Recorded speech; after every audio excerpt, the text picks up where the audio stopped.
কবি নজরুল ইসলামের একটা কথা ছিল কিংবা একটা লেখা এরকম ছিল, আমি জানি চিরজীবন আমাকে কাটতে হবে, কারণ আমি যে তোমাকে চেয়েছি।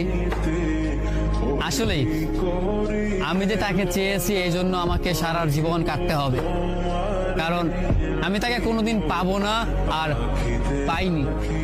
পাইনি বলেই আমার কান্না করতে হয়।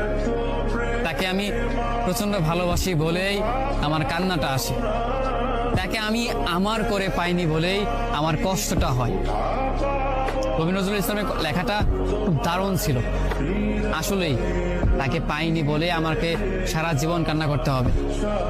যদি সে আমার এই ভালোবাসাটা বুঝতো, আমার এই অসীম ভালোবাসাটা বুঝে আমাকে একটু বলতো যে আমি অন্যদের মতো কখনোই তোমাকে ছেড়ে যাব না, তাহলে বিশ্বাস করুন পৃথিবীতে হয়তো আমার চাইতে সুখী মানুষ আর কেউ হতে পারতো না।